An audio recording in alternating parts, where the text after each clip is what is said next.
Welcome to another edition of The Beat, coming to you from 12th Man Studios in the south end zone of Kyle Field.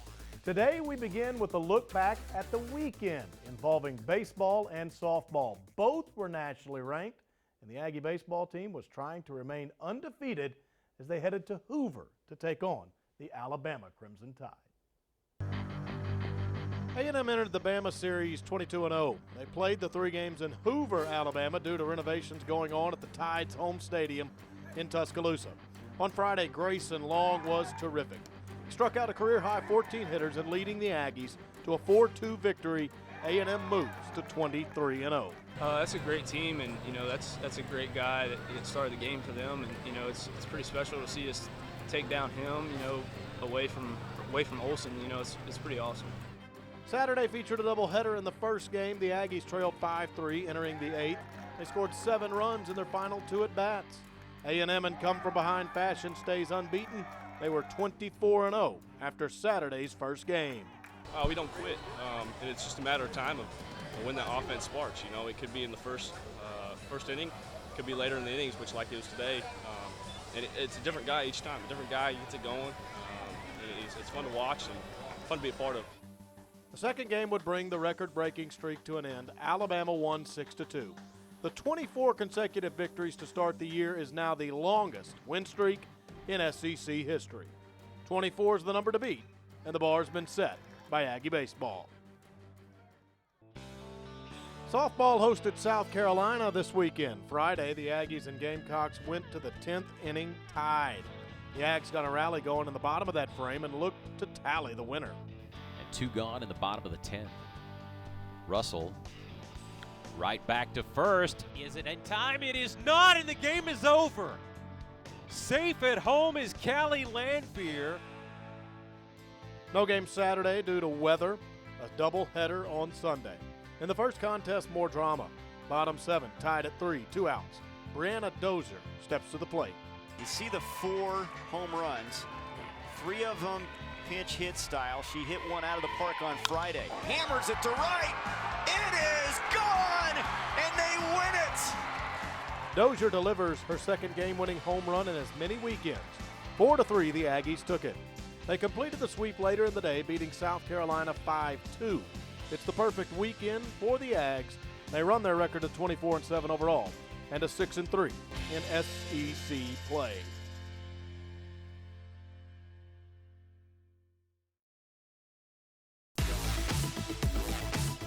The Beat is presented by AT&T, building you a better network.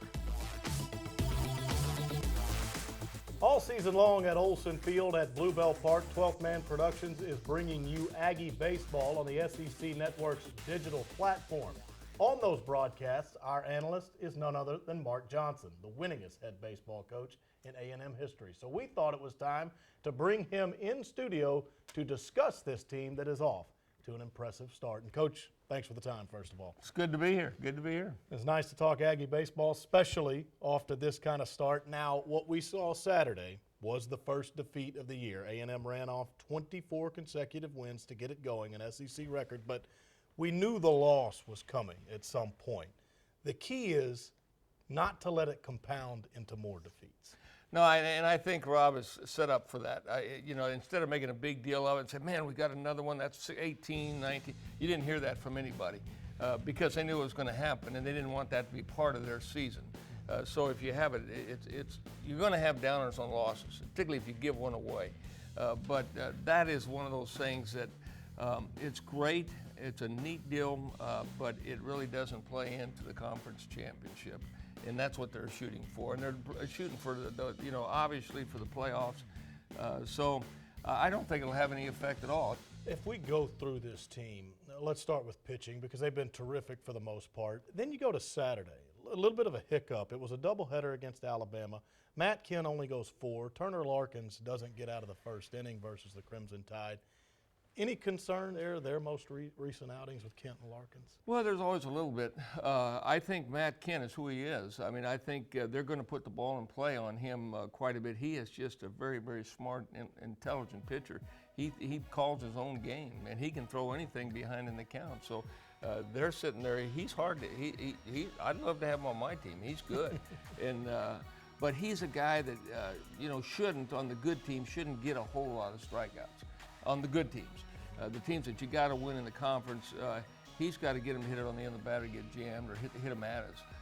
So the key when you're facing a guy like Mattis, you got to get the ball in play. The opponents have got to. They can't allow him strikeouts because he's gonna mess up. He's gonna mess you up on timing, but he can't get strikeouts.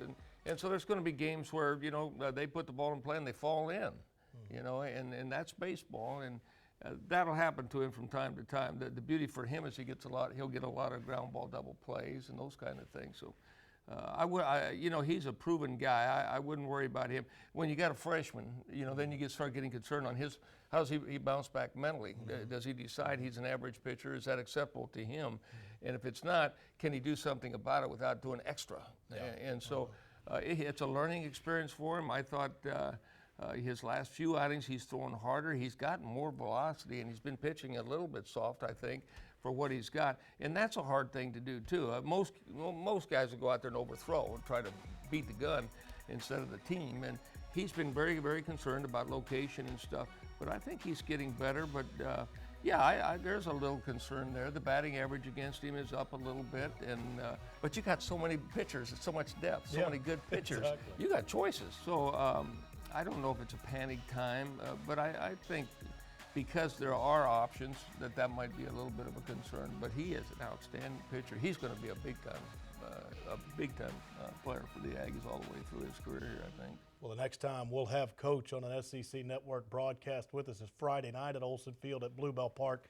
Texas A&M takes on Missouri, a series now that is very important. The Aggies, the West Division leader, the Tigers, the East Division leader.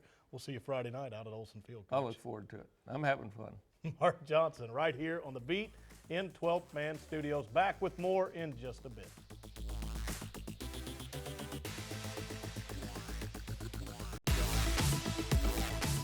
This segment of The Beat is brought to you by Bud Light, the perfect beer when you're up for whatever. You saw earlier on The Beat that Texas A&M softball swept South Carolina here in College Station, and now on set we have their head coach, Joe Evans. And Coach, a nice weekend for you. Thanks for taking the time today. Oh, absolutely. Absolutely. South Carolina, you get all three. What did you like about your team this weekend that you can now take into an important series on the road? Alabama is coming up. Well, I love the way we fought. We just fought hard. All the games were close. They were tight games. We managed the weather. We managed extra innings. Our pitchers did a great job. So anytime you can sweep in the SEC is huge. It doesn't happen very often with any of the teams. So to be able to do that and have our kids come out and just never give up and keep putting pressure on their defense and their pitching really made the difference in the game. And then with your group, they're so young.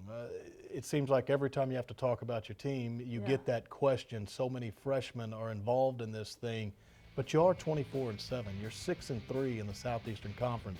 You preach confidence. That's a part of your program, but is this maybe even a little better than expected at this point in the year? Well, yeah, the fun thing is we're still not playing as well as I think we can play. So we have confidence in our ability to come back and win games, and we're not worried if somebody gets a lead on us, which is great. A lot of times young teams will just fold at that point or be overwhelmed by it. Our team's not. And I'll say Rachel Fox, a senior on the mound, just such a fierce competitor. She brings that attitude, so the youngsters kind of feel comfortable that she's out there kind of taking care of them. But I love the way we respond, and we're pretty resilient. We really don't get too bogged down by anything. And you mentioned Rachel Fox, and I do want to ask you about your team in the circle because it's not necessarily just Rachel all the time. Right. Katie Marks throws some innings for you and has gotten some starts. The pair together, what do they bring to the table? Well, I think when you talk about confidence, the two of them have really increased their confidence, and I think that has to do with all the hard work. They really spent a lot of time in the off season perfecting pitches, making sure they can throw the ball down in the zone, strikes on both sides of the plate, and so they kind of feed off each other in the bullpen. They work hard at it. Abby Donnell's another one of our pitchers who's getting some good innings. So they've made a big difference for us, but a lot of it has to do with the hard work. And then Rachel throws great drop and off speed, and Katie throws curve and screw, so they complement each other well. Now, one of the things that has been a topic since Texas A&M joined the Southeastern Conference is what Aggie team is it the hardest on? Now, you guys have had great success since going into the SEC, but people know about football. The SEC is very good at baseball. Swimming and diving, it's terrific. You could go through a list of sports where this conference is top-notch. But is it perhaps softball that it is most difficult on a Texas A&M team, because it seems everybody's in the postseason year in and year out? Yeah, it's crazy. I mean, you know, you're asking the softball coach, so I'm pretty sure I'm going to say softball. Yeah, but no, I mean, just look top to bottom. You know, last year we have 13 teams, softball teams in the SEC, and last year 11 of them went postseason, and there's no conference that has that percentage of teams that go postseason, and I don't know any of the other sports other than football, you know, that you have bowl games you go to, but it's not the 64-team tournament. So it's really unbelievable week in and week out, the grind and how good all the teams are, and how there's great coaches in our conference. Recruiting is, I don't want to say it's easy because it's always hard, but you have the chance to get the best kids in the country, and so we're competing against the best. And week in and week out in the SEC it's tough. I don't care what the standings are, it's really tough. Well, one of the teams that has made the league so good is the Alabama Crimson Tide. That's who you visit this weekend. What do you look forward to with them? Well, I'm excited to play there. I've never coached a team there, and our kids have never played there, so that's going to be fun. They get about 3,000 to 5,000 people on a given day, and so to have that kind of environment and atmosphere is going to be a really fun place to play. They just have a lot of confidence in their system. They have a great culture there. They've won a national championship, so you get that. It's a short history, but it's sure a solid, really strong history. And it's, you know, we're going to get great pitching from them. We're going to get great hitting. They just play the game the way it's supposed to be played. So it'll be challenging, but really fun for us. You know, right now we're hitting a part of our season where even though we're ranked in the top 25, these next 3 series we're going to have are going to be against top 10 teams. So we have nothing to lose and go out there and just lay it all out on the line. So it'll be fun to play there. Well, an important time coming up, but a great start to the season. Thanks for your time here today. All right, thanks, Will. That's Joe Evans right here on The Beat. Aggie softball is off to Tuscaloosa this weekend.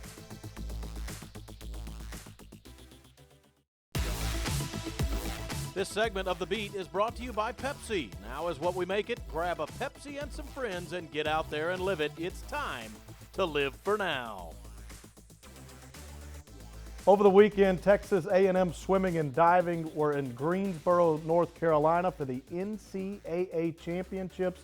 The women's team got 4th for the 3rd consecutive year. And they also have an individual national title winner on that team, and we have her in studio right now. Sarah Henry won the 400 IM, your most recent Aggie national title winner. Sarah, thanks for joining us here. Thanks for having me. So the event you won, just being a national title winner, you did this in your home state. You came to Texas A&M from Garner, North Carolina, about an hour and a half from Greensboro, where all this went down. It had to be nice to win a national title in front of a lot of family and friends, I assume. It really was the cherry on top of my career. I don't think it could have ended any better. I had about 18 people there that night when I won the 400 IM. Neighbors, family, friends from high school, teammates from my old club team, so it was really fun. Now take me through the race, the 400 IM where you claimed this national title. Did it feel pretty good to you throughout the event? It was actually very painful. It didn't feel good at all. I touched the wall halfway in 5th place, and I saw I was behind, and I really tried to keep calm and stick with my race strategy. And I just got my hand on the wall first and put my head down that last lap and just had to get to the wall. So keys to the comeback then, as you said you were 5th, was it simply just effort and the will to win there? The girls who went out really fast, they knew that I'm a back haver, so they knew I was going to try to catch them, so they had to get out ahead of me as far as they could, and I ran them down one by one. And then the team, we mentioned, the Aggies, 3rd year in a row that you're the 4th place team at the NCAA championships. Just your thoughts on what you've helped this program become under Steve Boltman and where Aggie women's swimming and diving is now compared to maybe a decade ago. Steve really is one of the best coaches in the nation. He really took the program when he got here, and now we are in a few years we might be title contenders. Last year we had 3 individual national champions, and we graduated them. And we got 4th last year. So for us to get 4th again this year without those girls, it just speaks volumes about how Steve develops all of the girls from the top to the bottom. It doesn't matter where you are. If you come to A&M and swim for Steve, you get better. And that's fun. It's fun to be faster and to have such a great environment here at A&M. Also talk about swimming in the SEC, because we always marvel when you go to the SEC championships. It really is like a mini Olympics. So many that swim and dive there, you're going to see in the next Olympic Games, aren't you? Yeah, it's really fun because you get to know all of the girls on a personal level. So we'll see them at SECs, and we see each other again at NCAAs. You learn their race strategy a little bit. And when we come to trials, we come all together, and no longer are we representing our collegiate team, but we're trying to swim for the United States of America. And it's really special, and to be able to share that with people from other schools, is remarkable. Also, another question about hopes for the future, because here at Texas A&M, other than your swimming and diving, you are a physics major in Aggie land. Hopes for the future after swimming and after Texas A&M with a physics major. Right. I plan on applying for graduate school in the fall, so whatever happens in 2016, it'll be the end of my swimming career. A&M has really set me up for my future. I plan on going to graduate school, probably through a PhD. I'm part of a research team here, and I've been on a couple of papers that have been published, so I've really been set up for a bright future that's beyond swimming and beyond athletics, which is, it's priceless. Well, certainly you've got a lot going on. We thank you for the time, Sarah. Thank you. Sarah Henry, your most recent national champion here at Texas A&M on the beat.